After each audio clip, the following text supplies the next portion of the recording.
नमस्कार दोस्तों, मैं डॉक्टर पूनम शास्त्री। आज मैं आपको सावन महीने के बारे में विशेष कुछ जानकारियाँ दूंगी। वैसे तो सावन का महीना बहुत ही पावन महीना माना जाता है और हिंदू पंचांग के हिसाब से ये 5वां महीना पड़ता है। शिव जी की उपासना करने के लिए ये महीना बहुत ही अच्छा होता है। सावन के महीने में हम भगवान शिव की आराधना एवं उपासना करते हैं तो भगवान शिव हम पर प्रसन्न होते हैं और हमारी हर मनोकामना एवं इच्छा को पूर्ण करते हैं। लेकिन ये उपासना शुद्ध मन से और शुद्ध विधिवत तरीके से ही करनी चाहिए। स्वयं भगवान शिव भी सावन के महीने की महत्वता को मानते हैं, क्योंकि सावन का महीना भगवान शिव को बहुत ही प्रिय है। जो भक्त सावन के महीने की महत्वता को सुनते हैं उनके लिए भी ये महीना बहुत ही अच्छा और फलप्रद होता है। सावन का महीना सिद्धि प्राप्ति करने के लिए भी बहुत शुभ माना गया है। तो मैं अब आपको ये बताऊंगी कि सावन के सोमवार का व्रत कैसे करें। सावन के सोमवार के व्रत के लिए जो पूजन सामग्री है वह इस प्रकार है।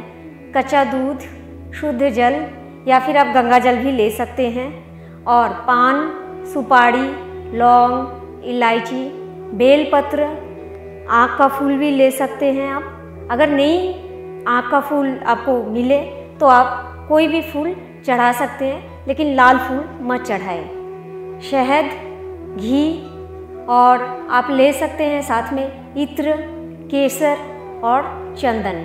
सावन के सोमवार के व्रत में आपको यह सामग्रियों से विधिवत पूजा करनी है। शिव जी की पूजा करने के लिए पहले शिवलिंग को आप जल से स्नान कराएं, फिर आप कच्चा दूध, दही, घी और शहद से स्नान कराएं। साथ में आप इसमें चीनी या चावल भी मिश्रित कर सकते हैं। इसके बाद वापस से आपको शुद्ध जल से स्नान कराना है। स्नान कराने के बाद आपको शिव जी का भोग लगाने के लिए फल और मीठा अर्पण करना है। इसके बाद आप फूल और बेलपत्र चढ़ाएं। शिव जी के ऊपर जो बेलपत्र चढ़ाते हैं उसके ऊपर आप तीनों पत्तियों पर राम राम राम ऐसे 3 बार लिखकर आप बेलपत्र चढ़ा सकते हैं। बेलपत्र आप 11, 21, 51, 108 या आपकी श्रद्धा अनुसार आप चढ़ा सकते हैं। इसके बाद आप पान, सुपारी, इलायची, लौंग चढ़ाएं और शिव जी को चंदन का लेप लगाएं। साथ ही माँ पार्वती का आप रोली या सिंदूर से तिलक करें और मौली से शिव और पार्वती का जोड़ा बनाएं। इससे आपकी पूजा संपन्न होती है। इसके बाद आप कथा कह सकते हैं या मंत्र उच्चारण कर सकते हैं। मंत्र में आप ओम नमः शिवाय, ओम नमः शिवाय, ओम नमः शिवाय इस मंत्र का 11, 21, 51 या 108 बार भी आप जाप कर सकते हैं। इसके अलावा भी आप महामृत्युंजय का जाप कर सकते हैं या फिर शिव स्तोत्र पाठ कर सकते हैं। इस तरह से जब सारी पूजा आप विधिवत कर लेते हैं, उसके बाद आपको शिव जी को धूप यानी अगरबत्ती और दीपक जलाकर उनकी आरती करनी चाहिए। दीपक आप घी की बत्ती से ही करें, जिससे शुद्धता प्राप्त होगी। धूप में आप गूगल का धूप ले सकते हैं, लोबान ले सकते हैं और साथ में जटामासी भी ले सकते हैं। तो इस तरह से आप अगर धूप करते हैं तो आपके घर की नेगेटिव एनर्जी भी दूर होती है और आपको प्रसन्नता प्राप्त होती है। तो ये है शिव जी की पूजा की विधि। यह विधि से आप पूजा करते हैं तो सोमवार के व्रत का आपको निश्चय फल प्राप्त होता है। साथ ही अगर आप सोमवार के दिन सुबह और शाम शिव जी के निमित्त शिव जी को ध्यान में रखकर ध्यान में बैठकर ध्यान करते हैं तो शिव जी आप पर अवश्य ही प्रसन्न होते हैं और आपकी सभी इच्छा पूर्ण होती है। सोमवार के दिन आप जब व्रत रखें और शिव जी की पूजा करें तो आपको यह अवश्य ही ध्यान रखना है कि आपको सुबह और शाम दोनों समय ही शिव जी की आराधना करनी है। सुबह आपको जल्दी ही नहा धोकर स्वच्छ वस्त्र पहनकर शिव जी की पूजा करनी चाहिए और शाम को सूर्यास्त के बाद आपको शिव जी की ध्यान एवं पूजा करनी चाहिए। इससे आपको सोमवार के व्रत करने से जो भी फल प्राप्त होना चाहिए, जैसे कि कुंवारी कन्याएं सोमवार का व्रत रखती है अच्छा वर पाने के लिए, और विवाहिता स्त्रियां सोमवार का व्रत रखती हैं ताकि उनकी पारिवारिक एवं सांसारिक जीवन में सुख समृद्धि की बढ़ोतरी हो। तो जब आप इस तरह से शिव जी की पूजा करते हैं तो निश्चय ही शिव जी आप पर प्रसन्न होते हैं और आपके जीवन में सुख समृद्धि की संभावना और बढ़ जाती है और आप मानसिक रूप से भी बहुत सबल हो जाते हैं और खुशियों का संभार आपके जीवन में लगा रहता है। तो दोस्तों, ये तो रही सोमवार के व्रत के बारे में। अब हम बात करेंगे रुद्राभिषेक के बारे में। रुद्राभिषेक का भी सावन के मास में बहुत ही महत्वता है। अगर आप सावन के मास में रुद्राभिषेक करते हैं या करवाते हैं तो उसका बहुत ही अच्छा परिणाम मिलता है। कई बार देखा गया है कि हमें पंडित जी के डेट्स नहीं मिलते हैं रुद्राभिषेक कराने के लिए, तो हम सोचते रह जाते हैं कि कैसे करें रुद्राभिषेक। तो रुद्राभिषेक घर में आप कैसे करें, ये बहुत ही आसान तरीका है। इसके लिए आपको कुछ सामग्रियों की ज़रूरत होती है और कुछ मंत्र जो मैं आपको बताऊंगी वो आपको जापने हैं। तो आपको मैं रुद्राभिषेक की सामग्री बताऊंगी जो आप सुविधानुसार इकट्ठा कर लें। उसके बाद आप खुद ही घर में नियमित रूप से सावन के महीने में रुद्राभिषेक कर सकते हैं। रुद्राभिषेक के लिए सामग्री है जल, कच्चा दूध, दही, घी, शहद, गन्ने का रस, सरसों का तेल इत्यादि।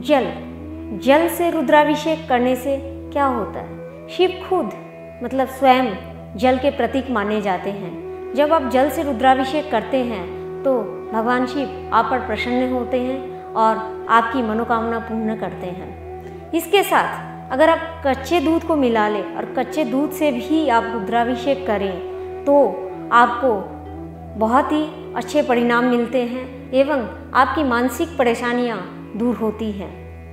इसके बाद घी, रुद्राभिषेक में आप अगर घी का उपयोग करते हैं तो आपके अच्छे स्वास्थ्य की संभावना और बढ़ जाती है। दही से जब आप रुद्राभिषेक करते हैं तो आपके जीवन की सारी बाधाएं दूर हो जाती हैं। जब आप शहद से शिव जी का अभिषेक करते हैं तो आपको समाज में उच्च कोटि का दर्जा प्राप्त होता है। जब आप गन्ने के रस को भी शिव जी के अभिषेक में शामिल करते हैं और उससे अभिषेक करते हैं तो आपके जीवन में धन की हानि से अगर आप गुजर रहे हैं तो उस प्रॉब्लम से आपको छुटकारा मिलता है। जब आप इत्र को शिव जी के अभिषेक में शामिल करते हैं, यानी बाकी सामग्रियों के साथ साथ जब आप इत्र भी लेते हैं तो और उससे अगर आप अभिषेक करते हैं शिव जी का तो आपको बहुत ही सुख और शांति की प्राप्ति होती है। और जब आप सरसों के तेल से शिव जी का अभिषेक करते हैं तो शनि ग्रह से जुड़े हुए कोई अगर आपके जीवन में पीड़ा आ रही है तो आपको उससे भी मुक्ति मिलती है। जिस दिन आपको रुद्राभिषेक करना है उस दिन शिव जी को उत्तर दिशा की तरफ रखें और आपका मुंह पूर्व दिशा की तरफ होना चाहिए। इस चीज़ का अवश्य ही ध्यान रखें। जब आप शिव जी का अभिषेक वर्णित सारी वस्तुओं से कर लेते हैं उसके बाद शुद्ध जल से वापस से स्नान कराएं और स्नान कराने के बाद बेलपत्र, दूब इत्यादि अवश्य ही चढ़ाएं। साथ में फूल भी चढ़ाएं। फूल में आँख का फूल ले सकते हैं, धतूरे का फूल ले सकते हैं और सफ़ेद फूल भी आप इस्तेमाल कर सकते हैं। इसके बाद आप पान, सुपारी, लौंग, इलायची चढ़ाएं। साथ में आप फल चढ़ाएं और आप कुछ मीठा भी अर्पण करें। इसके बाद आप शिव जी को चंदन का लेप लगाएं और लगाने के बाद आप शिव जी को मन में स्थित कर ओम नमः शिवाय का जाप करें। ओम नमः शिवाय, ओम नमः शिवाय, ओम नमः शिवाय। इस तरह से कम 21, 51, 108 बार अवश्य ही जाप करें। इससे अधिक भी आप जाप कर सकते हैं। इसके जाप करने से आपको मन की शांति प्राप्त होती है, आपके घर के कलेश दूर होते हैं और आपके जीवन की हर मनोकामना पूर्ण होने की संभावना और बढ़ जाती है। इस मंत्र के अलावा भी आप रुद्र मंत्र पाठ कर सकते हैं और शिव स्तोत्रम पाठ कर सकते हैं और महामृत्युंजय का जाप भी कर सकते हैं। इन जाप को करने के लिए आपको कुछ नहीं करना है। अगर आपके पास अवेलेबल नहीं है तो आप गूगल में सर्च करेंगे तो ये सारे मंत्र और पाठ आपको मिल जाएंगे। वहाँ से लेकर भी आप जाप और पाठ कर सकते हैं। रुद्राभिषेक के दिन भी आपको सुबह और शाम दोनों समय ही शिव जी की आराधना करनी है और उस दिन ध्यान रखना है कि आपको प्याज, लहसुन इत्यादि आपको सेवन बिल्कुल भी नहीं करना है। और आप अगर और बेहतर परिणाम चाहते हैं सावन के महीने में रुद्राभिषेक करने से, तो आपको सावन के महीने भर ही आपको प्याज, लहसुन इत्यादि जो भी नेगेटिव वस्तु हैं उनको आपको सेवन नहीं करना है। आप अगर ऐसा करते हैं तो शिव जी आप पर प्रसन्न होते हैं और आपकी हर मनोइच्छा को पूर्ण करते हैं। हाँ दोस्तों, आपको एक बात का और ध्यान रखना है। पूजन के बाद जो जल आपने चढ़ाया था उस जल को या पूजन सामग्री को कहीं भी न डालें। उसको किसी पेड़ पौधे में या किसी तालाब में ही विसर्जन करें या पेड़ पौधे में भी आप डाल सकते हैं। आप इधर उधर नहीं डालेंगे। और शिव जी का जो जल आप रुद्राभिषेक के बाद जो जल होता है उस जल से आपको पूरे घर में छिड़काव करना है। इससे क्या घर की जो नेगेटिव एनर्जी है वो पॉजिटिविटी में कन्वर्ट होती है और आपको और बेहतर परिणाम मिलते हैं। तो दोस्तों, आज हमने आपको सावन महीना के महत्व के बारे में बताया। साथ ही हमने ये भी बताया कि सोमवार का व्रत कैसे करेंगे और रुद्राभिषेक कैसे करेंगे और बिना पंडित जी की सहायता से कैसे आप खुद से ही घर में रुद्राभिषेक का पूजा कर सकते हैं और भगवान शिव की आराधना कर सकते हैं। तो दोस्तों, अगर आपको और भी रोचक जानकारियाँ चाहिए सावन के महीने से रिलेटेड या फिर और भी किसी विषय से रिलेटेड, तो आप हमें मैसेज करना ना भूलें और हमारा channel like TV like, share and subscribe करना ना भूलें। तब तक के लिए मैं डॉक्टर पूनम शास्त्री आपसे विदा लेती हूँ। अगले एपिसोड में आपसे फिर से मुलाकात होगी। धन्यवाद।